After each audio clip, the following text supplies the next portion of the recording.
seorang guru IPA dari SMP Negeri 1 Tirto, Kabupaten Pekalongan.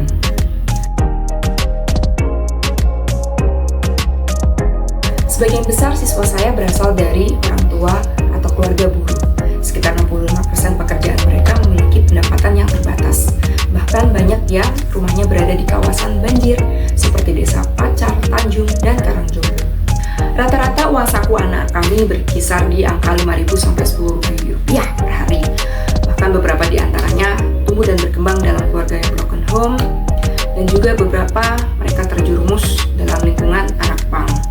Lingkungan Pantura yang keras juga membentuk karakter sebagian siswa yang perlu dibimbing dalam sopan santun dan disiplin. Dalam kondisi seperti ini, menghadirkan pembelajaran yang bermakna bukanlah hal yang mudah. Keterbatasan fasilitas dan ekonomi seringkali membuat siswa merasa bahwa pendidikan bukanlah hal prioritas. Namun, saya percaya setiap anak memiliki potensi yang dapat berkembang jika diberi kesempatan. Bagi saya, mengajar IPA bukan sekedar menyampaikan materi, tetapi menghadirkan pengalaman belajar yang bermakna bagi siswa. Setiap hari Sabtu, saya meluangkan waktu untuk menyiapkan berbagai aktivitas pembelajaran interaktif yang akan digunakan selama 1 minggu ke depan. Mulai dari merancang percobaan sederhana, menyiapkan media belajar, hingga memikirkan cara agar siswa dapat belajar dengan lebih aktif dan menyenangkan. Dengan konsisten dan semangat, saya percaya setiap langkah kecil dalam persiapan ini akan membuka kesempatan bagi siswa untuk lebih memahami sains dan mencintai proses belajar. Selama mengajar, saya mengamati bahwa banyak siswa memiliki keterampilan praktik yang lebih kuat dibandingkan teori.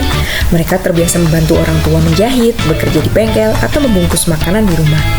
Saya kemudian berpikir, mengapa tidak menjadikan keterampilan tersebut sebagai pintu masuk pembelajaran? Dari sinilah muncul ide menghadirkan pembelajaran teknologi tepat guna. Salah satunya melalui pembuatan pompa hidrolik sederhana. Pembelajaran ini membuat siswa secara langsung kreatif dan interaktif sehingga mampu menumbuhkan motivasi belajar mereka.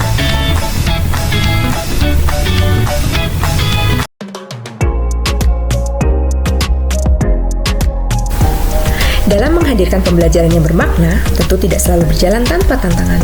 Berikut beberapa tantangan yang saya hadapi. 1. Variasi kemampuan akademik siswa yang cukup lebar. 2. Keterbatasan pengalaman siswa dalam kegiatan praktikum teknik. 3. Manajemen kelas besar. 4. Minimnya alat peraga nyata tentang sistem hidrolik di lingkungan sekolah. Dan 5. Tantangan literasi dan numerasi.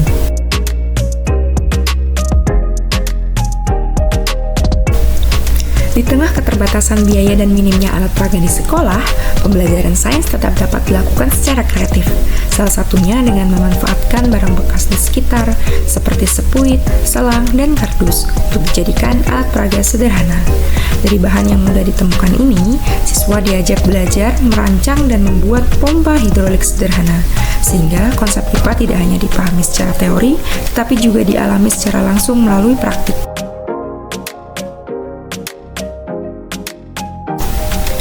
Aksi yang dilakukan dalam praktik baik ini adalah mengelaborasikan 3 prinsip pembelajaran mendalam ke dalam 6 langkah engineering thinking dan juga dirancang untuk menguatkan literasi sains dan numerasi. Pembelajaran diawali dengan pertanyaan pemantik. Bagaimana pompa hidrolik di cucian mobil dapat mengangkat mobil yang berat? Dari pertanyaan ini, siswa berdiskusi untuk mengenali konsep tekanan, gaya, luas penampang, dan hukum Pascal. Pada tahap berikutnya, siswa mengumpulkan informasi melalui buku, media digital, dan penjelasan guru dengan pendekatan ATM, amati, tiru, modifikasi. Setelah itu, siswa membuat sketsa rancang pompa hidrolik sederhana dan meninjau ulang kembali desainnya dengan bantuan OpenAI. Tahap 1 hingga 3 ini menerapkan prinsip pembelajaran berkesadaran, karena siswa secara aktif menyadari proses berpikirnya, memahami konsep yang dipelajari, serta merencanakan solusi secara logis dan sistematis. Selanjutnya, pada tahap pembuatan alat, siswa merakit pompa hidrolik menggunakan 2 sepuit yang dihubungkan dengan selang, serta membuat rangka penopang dari bahan sederhana. Proses merakit dan bereksperimen ini menghadirkan prinsip pembelajaran menggembirakan, karena siswa belajar melalui kegiatan yang aktif, kreatif, dan menyenangkan. Pada tahap pengujian dan evaluasi, siswa mengoperasikan alat, mengamati hasilnya, dan mendiskusikan kekurangan yang ditemukan. Berdasarkan hasil tersebut, siswa kemudian melakukan perbaikan agar alat bekerja lebih optimal. Tahap 5 dan 6 ini menunjukkan prinsip pembelajaran bermakna, karena siswa tidak hanya memahami konsep, tetapi juga mampu menerapkan, mengevaluasi, dan memperbaiki hasil karyanya berdasarkan pengalaman belajar yang nyata.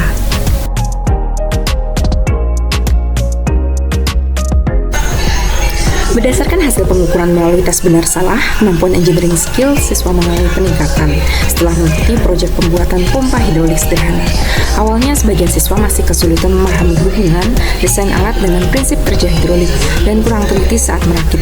Namun, setelah pembelajaran berbasis proyek, siswa menjadi lebih mampu merancang alat, merakit komponen dengan teliti, serta memahami bahwa tekanan fluida dapat diteruskan secara merata dalam sistem tertutup.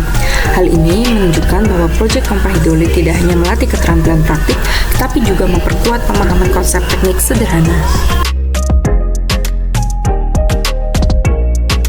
Pembelajaran proyek pompa hidrolik sederhana ini sangat berkesan karena proses ini tidak hanya melatih engineering skill, namun juga mengintegrasikan STEM, Science, Teknologi, Engineering, and Mathematics yang dibutuhkan dalam dunia kerja, sehingga terasa lebih relevan dan berdaya guna.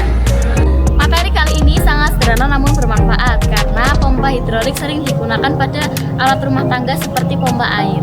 Pembelajaran pompa hidrolik sangat jelas sehingga saya lebih memahami cara kerja tekanan yang juga digunakan pada alat sehari-hari, yaitu dongkrak mobil.